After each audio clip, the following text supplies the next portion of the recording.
പ്രിയ കൂട്ടുകാരെ, ഇന്ന് പതിവ് തെറ്റിച്ച് നമ്മൾ ഒരു ട്രാവൽ ബ്ലോഗാണ് ചെയ്യുന്നത്. വയനാട് മുണ്ടക്കൈ ചൂരൽമല ദുരിതബാധിതർക്കായി സർക്കാർ നിർമ്മിച്ചു നൽകിയ ടൗൺഷിപ്പ്, കൽപ്പറ്റ ടൗൺഷിപ്പ് ചുറ്റിക്കാണുന്നതാണ് ഈ വീഡിയോ. കൽപ്പറ്റ ചൂരൽമല മുണ്ടക്കൈ ദുരിതബാധിതർക്ക് വേണ്ടി കേരള സർക്കാർ നിർമ്മിക്കുന്ന അതിമനോഹരമായ ടൗൺഷിപ്പ് നമുക്ക് കണ്ടുതിരിക്കാം. കൽപ്പറ്റ ടൗണിൻ്റെ ഹൃദയഭാഗത്ത് തന്നെയാണ് ഈ ടൗൺഷിപ്പ് നിർമ്മിക്കുന്നത്. ഇവരെ ദുരിതബാധിതർ ഈ ചൂരൽമല മുണ്ടക്കൈ എന്ന ഭാഗങ്ങൾ ഏകദേശം ടൗണിൽ നിന്ന് ഒരുപാട് അകലെ ഉള്ള ഗ്രാമപ്രദേശങ്ങളായിരുന്നു. അപ്പോൾ സർക്കാർ നിർമ്മിച്ചു കൊടുക്കുന്ന ടൗൺഷിപ്പ് കൽപ്പറ്റ ടൗണിനോട് തൊട്ടു ചേർന്ന് കിടക്കുന്നു. അതേപോലെ തൊട്ടു മുന്നിലായി നാഷണൽ ഹൈവേ കൂടിയുണ്ട്. കേരളത്തിലെ തന്നെ ഏറ്റവും മനോഹരമായ മലയോര ജില്ലയായ വയനാടിൻ്റെ ഭരണസ്ഥിരാ കേന്ദ്രമാണ് കൽപ്പറ്റ. സമുദ്രനിരപ്പിൽ നിന്ന് ഏകദേശം 780 മീറ്റർ ഉയരത്തിൽ സ്ഥിതി ചെയ്യുന്ന ഈ നഗരം പ്രകൃതി ഭംഗിയും നഗര സൗകര്യങ്ങളും ഒത്തുചേരുന്ന ഒരിടമാണ്. 1980 മുതൽ വയനാട് ജില്ല രൂപീകൃതമായതു തൊട്ട് കൽപ്പറ്റയാണ് ഇതിൻ്റെ ആസ്ഥാനം. കോഴിക്കോട് മൈസൂർ ദേശീയപാത 766 കടന്നു പോകുന്ന ഈ നഗരത്തിൻ്റെ തൊട്ടരികിലാണ് ടൗൺഷിപ്പ് നിർമ്മിക്കുന്നത്. മാർച്ച് 1 കേരളത്തിൻ്റെ നമ്മുടെ പ്രിയങ്കരനായ മുഖ്യമന്ത്രി സഖാവ് പിണറായി വിജയൻ ഈ ടൗൺഷിപ്പിലെ 170ഓളം വീടുകൾ ദുരിതബാധിതർക്കായി കൈമാറുകയാണ്. ഇത് ഞങ്ങൾ സന്ദർശിച്ചത് ഫെബ്രുവരി 12-നാണ്. അതിനുശേഷം നല്ല രീതിയിൽ തന്നെ അവിടെ വർക്കുകളൊക്കെ നടന്നിട്ടുണ്ട്.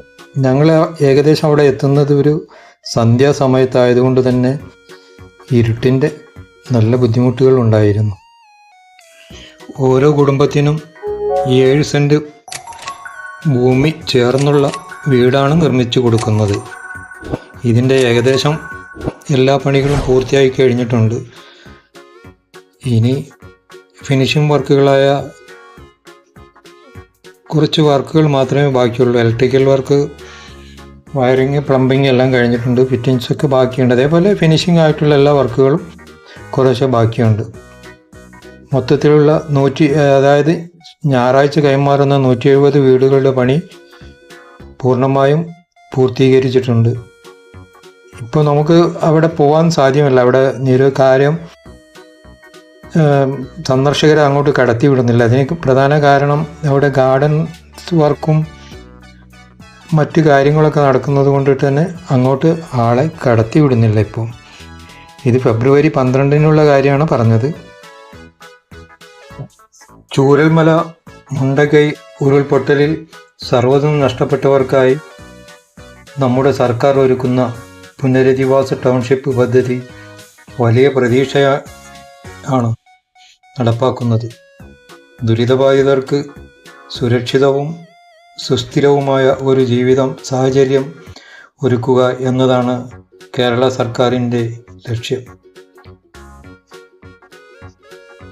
പുനരധിവാസത്തിനായി 2 പ്രധാന സ്ഥലങ്ങളാണ് സർക്കാർ കണ്ടെത്തിയിരിക്കുന്നത്. വെറുമൊരു വീട് എന്നതിലുപരി എല്ലാ സൗകര്യങ്ങളുമുള്ള ഒരു മോഡൽ ടൗൺഷിപ്പാണ് സർക്കാർ വിഭാവനം ചെയ്തിരിക്കുന്നത്. വീടുകളുടെ മാതൃക വീടുകൾ 14 വീടുകൾ ഇവിടെ ഒരുക്കിയിട്ടുണ്ട്.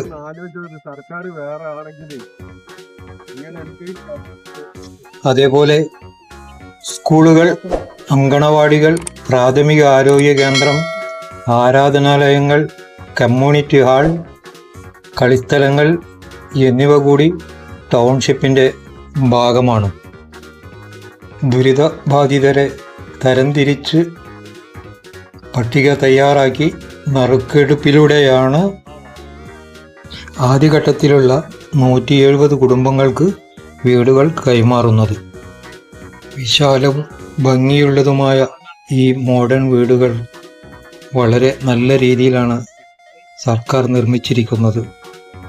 പുനരധിവാസത്തിൻ്റെ ഭാഗമായി നിലവിൽ പല കുടുംബങ്ങളും വാടക വീടുകളിലും സർക്കാർ ക്വാർട്ടേഴ്സുകളിലുമാണ് ഇപ്പോൾ താമസിക്കുന്നത്. കേരളത്തിൻ്റെ പ്രിയങ്കരനായ മുഖ്യമന്ത്രി പിണറായി വിജയൻ മാർച്ച് 1 വൈകുന്നേരം 3 മണിക്ക് 178 കുടുംബങ്ങൾക്കുള്ള വീടുകളുടെ താക്കോൽ കൈമാറി. വീടിനൊപ്പം ഭൂമിയുടെ ഉടമസ്ഥാവകാശ രേഖകളും അന്നേ ദിവസം തന്നെ വിതരണം ചെയ്യുന്നതാണ്. ഓരോ വീടിനും ഏകദേശം 7 സെൻറ്റ് ഭൂമിയും 1000 ചതുരശ്ര അടി വിസ്തീർണത്തിലാണ് നിർമ്മിച്ചിരിക്കുന്നത്. റോഡുകൾ, കുടിവെള്ളം, വാട്ടർ ടാങ്ക്, വൈദ്യുതി എന്നിവ സജ്ജമാക്കിയിട്ടുണ്ട്. ഇത്രയുള്ള ഈ വീഡിയോ എല്ലാവരും ലൈക്ക് ചെയ്ത് സപ്പോർട്ട് ചെയ്യുക. അടുത്ത നല്ല ഒരു കണ്ടൻറ്റുമായി നമുക്ക് അടുത്ത വീഡിയോയിൽ കാണാം. Thank you. ബൈ.